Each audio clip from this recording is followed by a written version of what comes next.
Ingin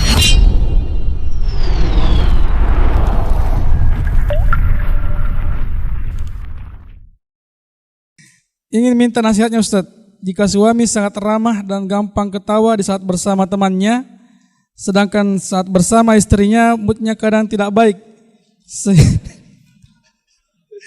Seteruskan, sehingga kadang bicara sama istri jarang, bisa dibilang sering cemberut, padahal istri tidak memiliki salah pada saat itu.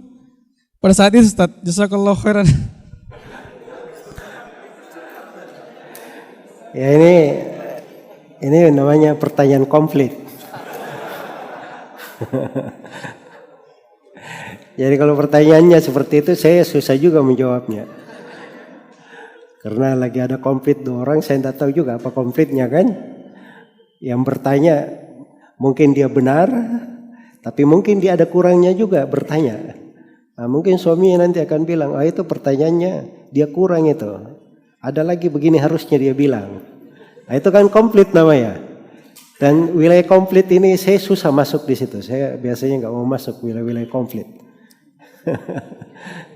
Tapi kalau nasihat, saya bisa kasih nasihat. Dan ini nasihat ya, tidak ada hubungannya antara suami dan istri, tidak ada hubungannya. Jadi jangan masukkan saya di konflik ya. Saya cuma kasih nasihat saya. Ya. Jadi nasihat saya itu untuk suami dan istri.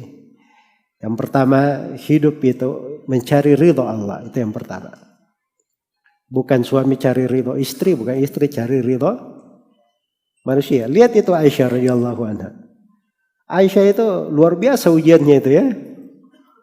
Iya, luar biasa ujiannya. Jadi apa namanya? Jadi beliau ini terkena fitnah. Ya, karena ya mungkin kesalahan beliau keteledoran. Jadi beliau lupa apa namanya kalungnya. Beliau turun dari tandu. Dia pergi cari sendiri tanpa memberitahu rombongan. Ya, akhirnya rombongannya bawa tandunya, dipikirnya Aisyah di atas.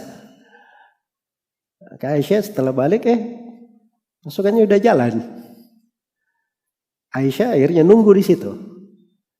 Dengan harapan nanti ketika diperiksa tandunya kosong, mereka akan balik mencari Aisyah gitu. Maka Aisyah nggak sadar beliau tertidur. Ada seorang sahabat yang melihat beliau sedang tertidur. Dan sahabat ini mengenal Aisyah sebelum diwajibkannya hijab. Ini kan orang tidur, dipikirnya tidak ada orang kan? Aisyah. Jadi sahabat ini pun berkata, Inna lillahi wa inna ilaihi raji'un, dengan suara keras. Terbangunlah Aisyah. Hanya itu yang dia dengar. Setelah itu sahabat ini dia simpan kendaraannya dari jauh. Setelah itu dia menjauh, Aisyah naik, sudah dia tuntun sampai ketemu dengan rombongan. Ya, sudah tahu kan apa yang terjadi? Harusnya sangat tahu ya, karena di masa sekarang gosip seperti itu lebih dari itu banyak pula. Jangankan yang kayak begitu, yang kurang seperti itu aja indikasinya 0,01% saja bisa menjadi gosip sedunia. Jelas ya?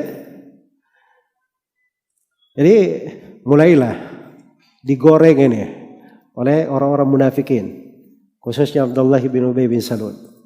Difitnahlah Aisyah sampai Nabi SAW pun meragukan keluarganya. Coba, ya, beliau naik ke atas mimbar, kemudian beliau berkata begini dan begini, sampai Aisyah pun menangis beliau. Setelah menerangkan, beliau menangis, beliau bersabar saja sampai turun 10 ayat Al-Quran mensucikan Aisyah dari tuduhan. Ya, kata Aisyah kepada Nabi SAW, saya tidak bersyukur kepada engkau, saya bersyukur kepada Rabbku. Nah, itu istri yang mencari ridho Allah namanya, bukan mencari ridho Rasulullah. Padahal suaminya adalah seorang Rasul. Nah, begitu hidupnya harusnya dalam rumah tangga. Ya, seorang itu bertindak, beramal, dia cari ridho Allah. Kemudian yang kedua, suami dan istri itu jangan terlalu banyak berbicara tentang haknya. Iya. Berbicara tentang haknya. Oh, hak saya harusnya dia begini. Harusnya saya diberi begini. Nah, itu kan haknya. Kalau terlalu banyak bicara hak itu sumber konflik dalam rumah tangga. Harus yang banyak dibicarakan itu kewajibannya. Kewajiban saya ini saya belum tunaikan. Ini saya belum tunaikan. Itu kewajiban saya, dia pikir. Sebab kalau dia kewajibannya kurang, dia masalah di depan Allah. Kalau haknya kurang di dunia, itu tidak masalah bagi dia di depan Allah. Allah akan kasih haknya di akhirat. Dikasih haknya di akhirat. Karena itu tidak perlu dia tuntut masalah haknya. Jelas ya? Kemudian yang ketiga dalam rumah tangga itu, hindari yang namanya membanding-bandingkan. Membanding-bandingkan. Nah, ini yang paling banyak terjadi masalah. Membanding-bandingkan. Suaminya dia bandingkan dengan ini. Istrinya dia bandingkan dengan itu. Jelas ya? Si istri pun sesoleha apapun, dia tidak seperti Khadijah. Ya kan? Suaminya seganteng apapun, dia tidak bisa seperti Nabi Yusuf. Tidak bisa seperti Nabi Yusuf. Ada saja selalu perbandingan. Kalau membandingkan itu tidak ada habisnya. Tidak ada habisnya. Apalagi kalau sudah kena kerusakan di masa sekarang. Nah, ini yang menjadi masalah ya. Ini anak-anak muda ini, saya kena terlalu banyak ditanya juga, akhirnya jadi tahu juga gitu. Ini tren-tren drama Korea apa segala macam. Ya, yang biasa nonton sinetron, itu kan biasanya tontonannya akhirnya wah, biasanya lihat kayak gini. Wah, ini istriku ini sudah jelek pandangannya. Ini suamiku ini aduh begini. Jelas ya? Karena dasarnya selalu memperbandingkan. Nah, itu sudut yang ketiga yang harus diperbaiki. Dan yang terakhir, diperbaiki masalah qanaah. Orang itu termasuk orang yang paling mulia dan pintu ketaatan. Dia bersyukur terhadap pemberian Allah untuk dirinya.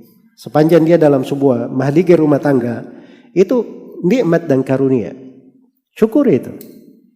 Paling sedikit dia menghadap kepada Allah sebagai umat Nabi Muhammad yang menjalankan sunnah para nabi dan para rasul, berkeluarga. Para nabi dan para rasul itu semuanya berkeluarga. Tidak ada yang tidak berkeluarga.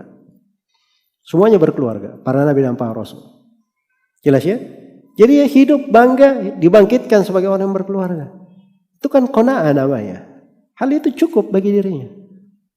Nah, qanaah itu kalau dia punya sifat qanaah, itu segala sesuatu akan menjadi indah. Istrinya akan menjadi orang yang paling cantik di atas muka bumi. Suaminya pun menjadi orang yang paling tampan di atas muka bumi. Itu kalau dia punya qanaah. Nah, itu yang perlu dia latih. Tapi kalau dia tidak punya qanaah, dia akan selalu merasa dirinya yang paling kurang. Nah, itu sumber permasalahan. Baik, jadi itu mungkin nasihat-nasihat ya. Sekali lagi, nasihat di luar ranah komplit saya. Ya, jangan saya ini masukkan di ranah komplit ya. Barakallahu fiik. Sudah? Baik.